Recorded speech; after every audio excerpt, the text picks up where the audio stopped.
আসসালামু আলাইকুম বন্ধুরা, সবাই কেমন আছেন? আশা করি সবাই ভালো আছেন। বন্ধুরা, আজকে আমি আরও দুটি রেসিপি একসাথে করে নিয়ে চলে এসেছি। আজকে আমি তৈরি করে দেখাবো দারুণ মজার দুটি রেসিপি। এই রেসিপি দুটো দেখতেও যেমন সুন্দর, খেতে দারুণ মজার হয়ে থাকে। খুব সহজেই তৈরি করে নেওয়া যায় হাতে অল্প সময় নিয়ে। আর রেসিপিগুলো একটা হচ্ছে চায়ের সাথে খেতে পারবেন, আরেকটি এমনি মজাদার রেসিপি। চলুন বন্ধুরা, কথা না পারিয়ে আমি মূল রেসিপিতে চলে যাচ্ছি। তার আগে বলছি, প্লিজ বন্ধুরা ভিডিওটি দেখার শুরুতে একটা লাইক দিয়ে সম্পূর্ণ ভিডিওটি দেখার চেষ্টা করবেন, আর ভালো লাগলে চ্যানেল সাবস্ক্রাইব করে রাখবেন।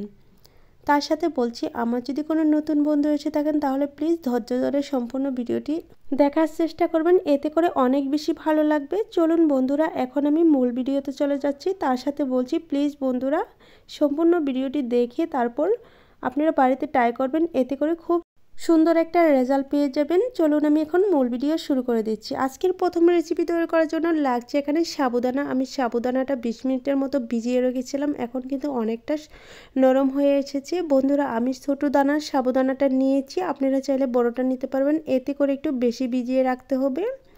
বন্ধুরা দেখেন, অনেকটা নরম হয়ে গিয়েছে। আমি সাবুতটা ধুয়ে পানিটা নিগড়িয়ে নিয়েছি, তারপর দিয়ে দিচ্ছি স্বাদ মতো চিনি। চিনি দেওয়া হয়ে গেলে দিয়ে দিব নারিকেল কোড়া। বন্ধুরা, এটা আমার ফ্রেশ নারিকেল কোড়া, এটা কুড়িয়ে নিয়েছি, আপনারা চাইলে কুচি করে কেটে দিতে পারেন। তারপর দিয়ে দিচ্ছি স্বাদ মতো লবণ। লবণ দেওয়া হয়ে গেলে আমি এখন এই উপকরণগুলো আগে মিশিয়ে নিব। বন্ধুরা, এটা যখন মিশাতে যাব তখন হালকা একটু পানি উঠে আসবে, যেহেতু এখানে চিনি অ্যাড করা হয়েছে আর নারিকেল। বন্ধুরা, পানি ওঠা হয়ে গেলে এখানে আমি আরও কিছু উপকরণ অ্যাড করে দেব, যে উপকরণগুলো আপনাদের হাতের কাছে না থাকলে সেটা বাদ দিলেও চলবে, আমি সেগুলোও বলে দিব। বন্ধুরা দেখেন, আমি হাত দিয়ে ভালোভাবে মিশিয়ে নিয়েছি, কত সুন্দর হয়েছে। আর এই সাবুদানা আর নারিকেল দিয়ে যে রেসিপিটি বানাচ্ছি, এটা আপনারা চাইলে একটাবার বাড়িতে ট্রাই করে দেখতে পারেন। অনেক মজার একটা রেসিপি, আমি ট্রাই করার পরে দেখে বুঝতে পারছি এত মজার রেসিপি। চলুন বন্ধুরা, এখানে আমি এখন অন্য উপকরণগুলো অ্যাড করে দিচ্ছি। দিয়ে দিচ্ছি সামান্য পরিমাণে বেকিং পাউডার, তারপর দিয়ে দিচ্ছি 2 টেবিল চামচ কর্নফ্লাওয়ার, তারপর দিয়ে দিচ্ছি 3 টেবিল চামচ গুঁড়া দুধ, দিয়ে দিচ্ছি 2 টেবিল চামচ ময়দা। সবগুলো দেওয়ার পর আমি ভালোভাবে মিশিয়ে নিচ্ছি। দেখেন, আপনারা যদি গুঁড়া দুধ হাতের কাছে না পান সেটা বাদ দিতে পারেন, হাতের কাছে কর্নফ্লাওয়ার না থাকলে সেটাও বাদ দিয়ে দিতে পারেন, এতে করে ময়দার পরিমাণটা আরেকটু বাড়িয়ে নিতে হবে। বন্ধুরা দেখেন, আমার রেডি হয়ে গিয়েছে মাখিয়ে নেওয়া। এখন আমি অল্প অল্প করে নিব আর তেলের উপর ছেড়ে দিব। এটা বানিয়ে রাখা যাবে না, নিব আর তেলের উপর ছেড়ে দিব। চলে আমি একটা ফ্রাই প্যান বসিয়ে রেখেছিলাম, পর্যাপ্ত পরিমাণে তেল দিয়ে তেলটাকে হালকা আঁচে গরম করে নিয়েছি। বন্ধুরা, এটা হালকা আঁচে যেতে একটু বেশি গরম করে নিতে হবে, তা না হলে তলানিতে লেগে যেতে পারে। দেখেন, আমি অল্প অল্প করে দিয়ে তারপর এভাবে করে দিয়ে দিচ্ছি। দিয়ে কিছুক্ষণ হওয়ার পর আমি একটা চামচ দিয়ে অপর পাশটাকে সারিয়ে নিব। বন্ধুরা, প্রথম অবস্থায় যখন এটা উল্টাতে যাবেন হালকা একটু লেগে যাবে, এতে ভয় পাওয়ার কিছু নেই, যতই লেগে যাক না কেন পুরা লাগবে না। তো দেখেন আমি কিভাবে করে দিচ্ছি, একটু দেখে বুঝে নেওয়ার চেষ্টা করেন। আর বন্ধুরা, আমি আবারও বলছি, এই সাবুদানার রেসিপিটি একবার হলেও বাড়িতে ট্রাই করেন। ছোটো বড় সকালে অনেক বেশি মজা করে খাবে, আর এটা অনেক সুস্বাদু একটা খাবার হয়ে থাকে, আপনারা না খেলে বুঝতে পারবেন না। আমি ফার্স্ট টাইম তৈরি করেছিলাম, খেয়ে অনেক বেশি মজা পেয়েছি, সবাই অনেক বেশি প্রশংসাও করেছিল। তো দেখেন বন্ধুরা, এইভাবে 3 থেকে 4 মিনিটের মতো ভেজে নিয়ে তারপর উল্টিয়ে পাল্টিয়ে দিব। এপাশ ওপাশ সুন্দর করে ভেজে নেব, অনেকটা লাল লাল করে। বন্ধুরা, উপর থেকে এই রেসিপিটি যতই লাল হোক না কেন ভিতরে অনেকটা সাদা রয়ে যাবে, দেখতে অনেকটা সুন্দর লাগবে। দেখেন, একটুও পড়ে যায়নি, আমি 4 মিনিট পর উল্টিয়ে দিয়েছি, তারপরও কিন্তু পড়ে যায়নি। তার মানে রেসিপিটি তৈরি করতে খুবই সুবিধা আছে, পুড়ে যাওয়ার কোনো ভয় থাকে না। তো দেখেন কত সুন্দর লাগছে। এভাবে করে আমি আরও কিছুক্ষণ ভেজে তারপর অপর পাশটাও ভেজে নিচ্ছি, উল্টিয়ে তারপর ভেজে নিচ্ছি।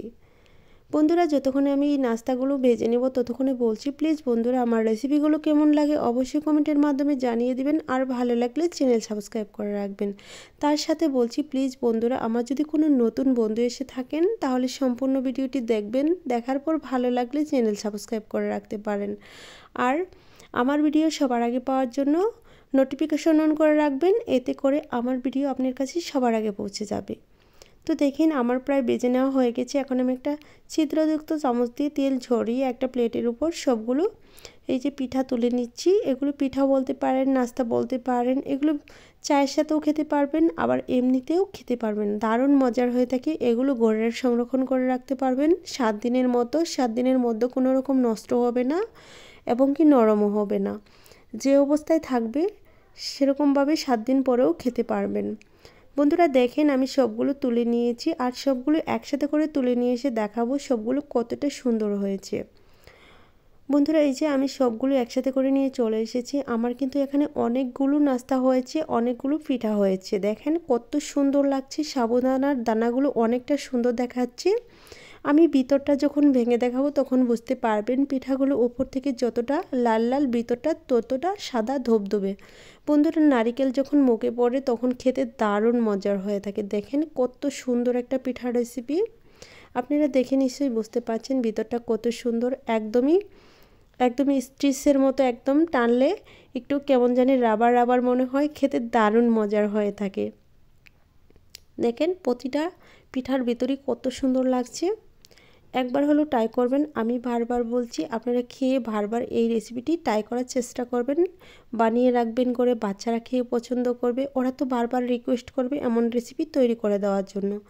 বন্ধুরা এখন আমি দ্বিতীয় রেসিপিতে তো চলে যাব, তার আগে বলছি প্লিজ বন্ধুরা ভিডিওটি যদি ভালো লাগে তাহলে আমি বলছি চ্যানেলটি সাবস্ক্রাইব করে দিয়ে পাশে থাকার চেষ্টা করবেন।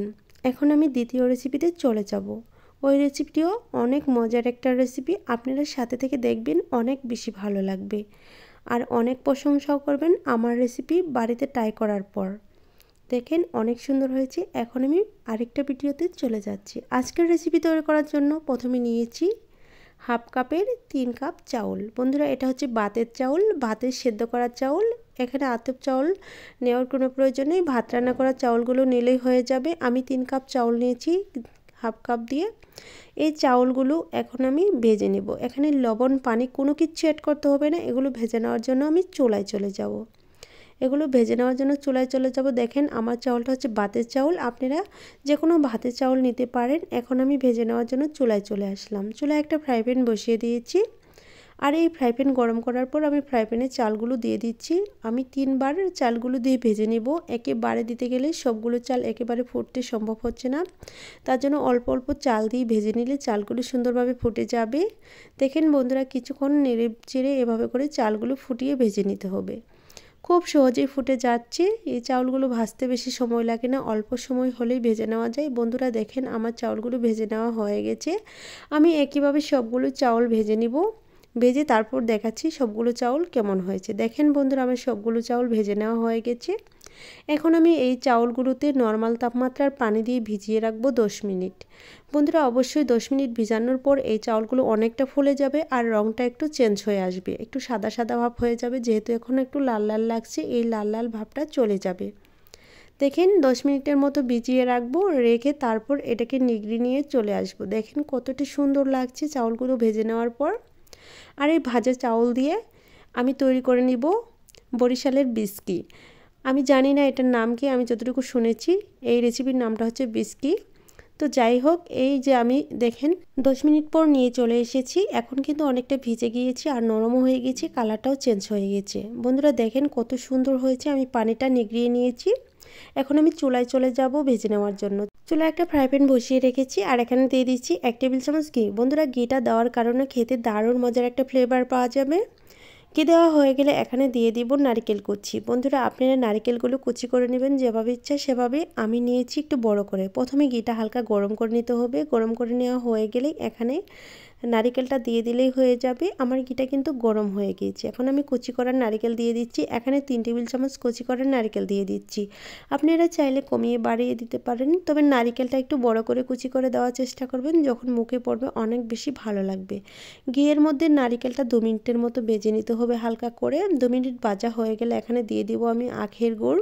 আপনারা চাইলে খেজুরের গুড় দিতে পারেন অথবা চিনিও দিতে পারেন, তবে গুড় দিয়ে এই বিস্কিটটা তৈরি করার চেষ্টা করবেন, এতে করে অনেক বেশি মজার একটা ফ্লেভার পাওয়া যাবে আর খেতে দারুণ মজার হয়ে থাকবে।